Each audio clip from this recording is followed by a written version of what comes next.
Prepcast, sua dose semanal de motivação e conteúdo trabalhista.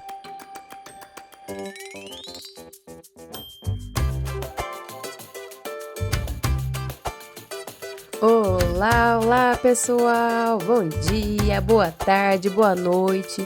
Vamos para mais um episódio do nosso Prepcast, o podcast do Preparatório Trabalhista.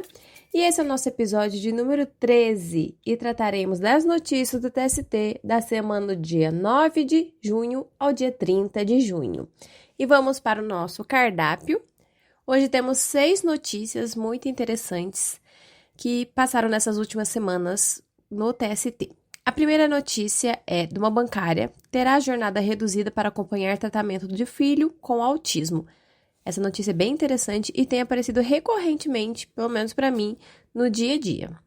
Segunda notícia, sentença coletiva contra banco poderá ser executada individualmente. Empregador doméstico terá direito à justiça gratuita em ação ajuizada por cuidadora. Empresa de trens é condenada por divulgar lista com nome de metroviária que ajuizou a ação. Enfermeira dispensada por acumular cargos públicos será reintegrada ao hospital e padeiro consegue levar indenização por ter sido dispensado por embriaguez, a nossa última notícia. Então vamos para a nossa primeira notícia. A bancária terá jornada reduzida para acompanhar tratamento de filho com autismo, uma notícia do dia 9 de junho. A bancária pediu a redução da jornada, dizendo que era uma medida necessária para poder acompanhar o tratamento multidisciplinar do seu filho.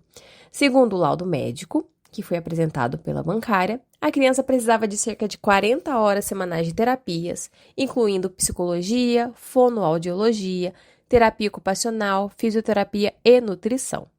O pedido foi julgado improcedente no primeiro grau e no segundo grau. Para o TRT2, que é o TRT da segunda região de São Paulo, o dispositivo do Regime Jurídico Único dos Servidores Públicos da União, que é a Lei 8.112 de 90, prevê a jornada reduzida, mas que nesses casos não se aplica a seletistas, que era o caso dessa bancária. E ainda de acordo com a decisão, a carga horária dos bancários é só de 30 horas semanais e, portanto, seria compatível com os cuidados familiares, além de não ter sido comprovado que a trabalhadora era a única responsável pela criança. A terceira turma do TST, contudo, garantiu o direito da bancária, que era da Caixa Econômica Federal, de reduzir a sua jornada de 30 horas para 20 horas semanais, sem redução no seu salário, para cuidar do seu filho com transtorno de espectro autista. O relator do recurso, que foi o ministro Lélio, ele destacou que a Constituição Federal, as leis nacionais e diversos tratados internacionais impõem o dever de proteção integral da criança, principalmente da criança com deficiência, e que cabe não só à família, mas à sociedade e também ao Estado assegurar a efetividade desse direito, ou seja, é um direito de referibilidade ampla. Sociedade, Estado, a família tem que assegurar a proteção integral das crianças.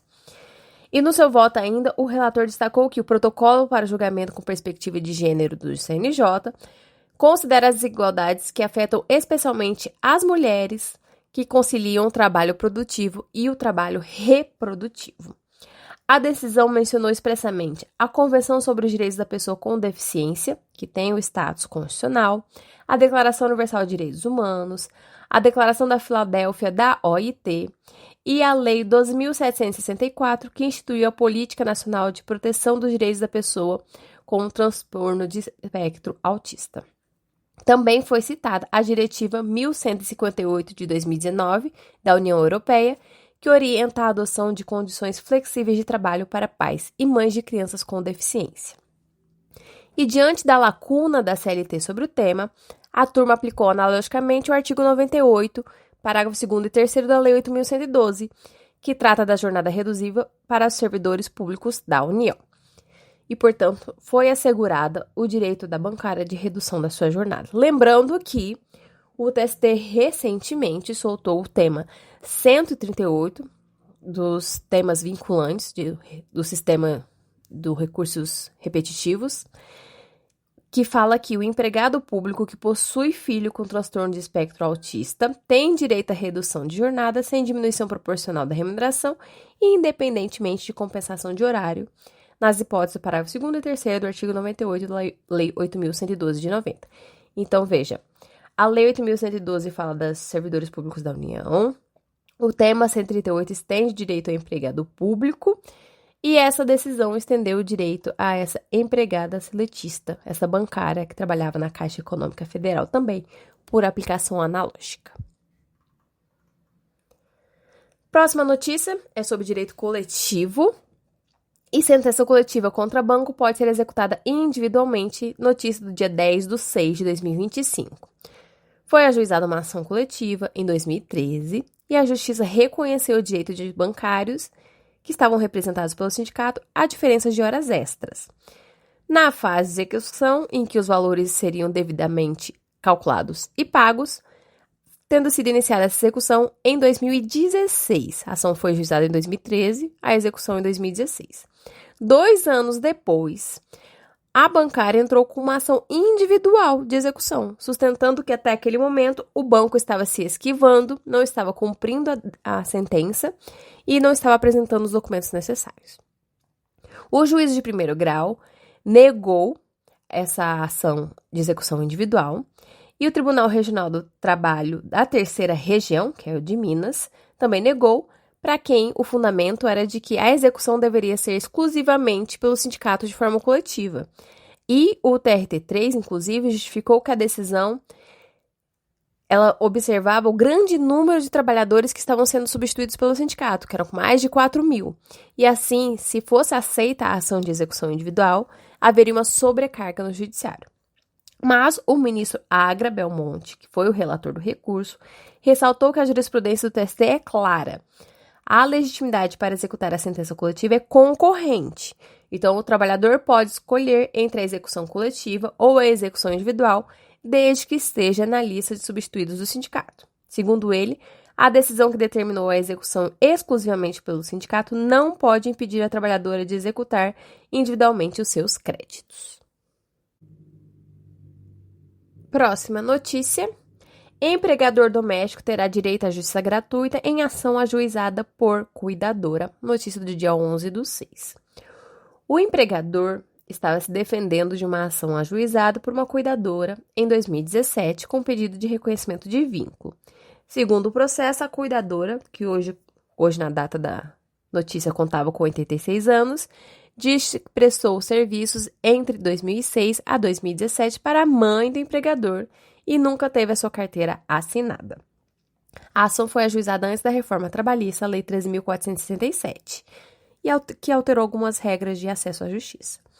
Em novembro de 2017, o vínculo foi reconhecido pelo juiz de primeiro grau, que também concedeu ao empregador a gratuidade da justiça.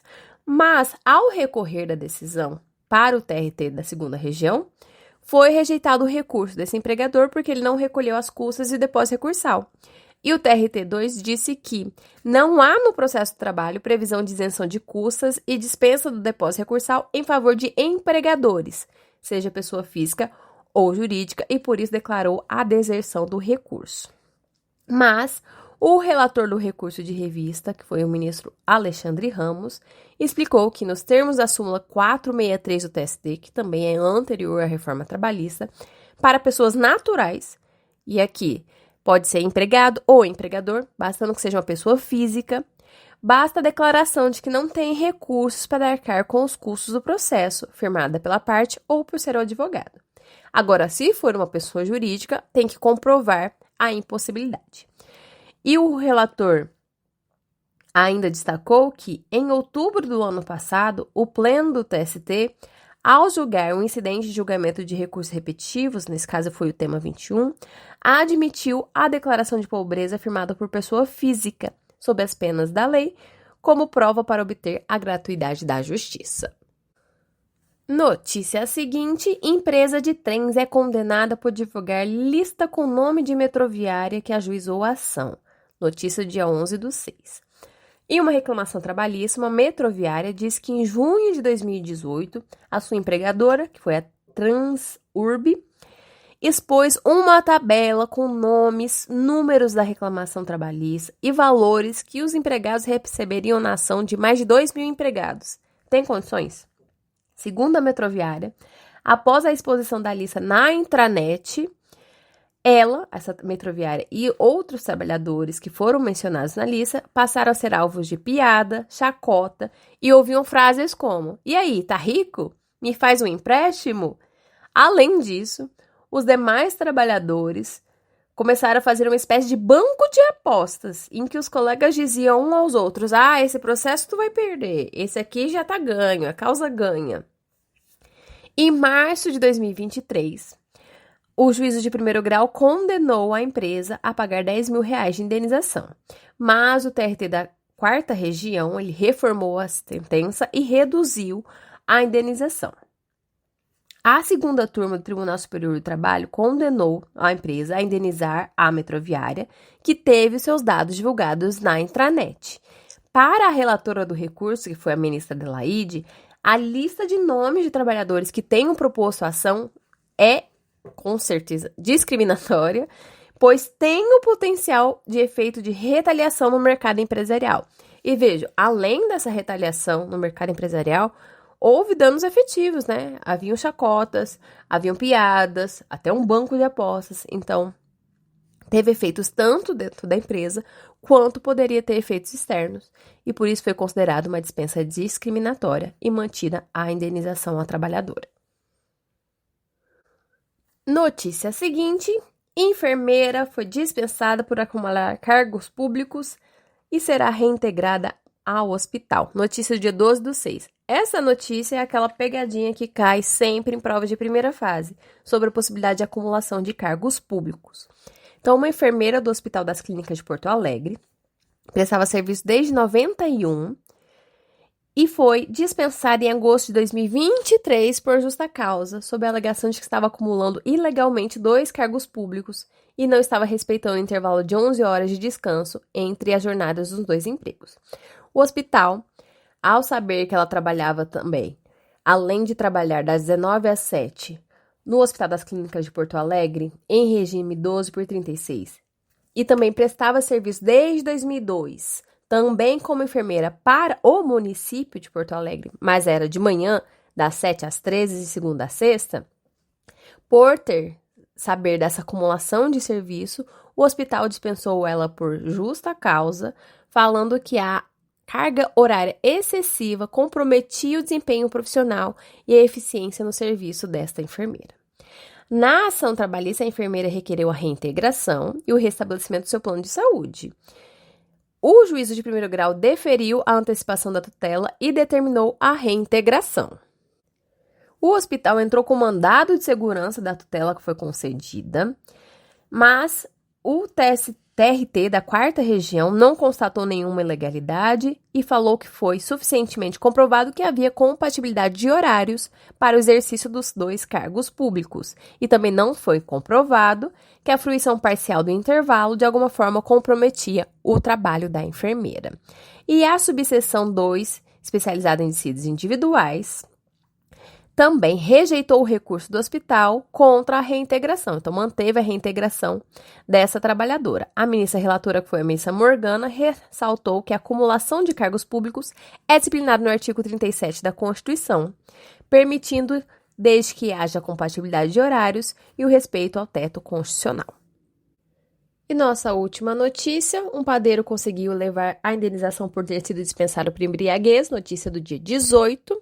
O empregado alegou que tinha sido trabalhado embriagado, mas que ele tinha um problema de alcoolismo, que inclusive ia para Alcoólicos Anônimos, tomava remédio de tarja preta.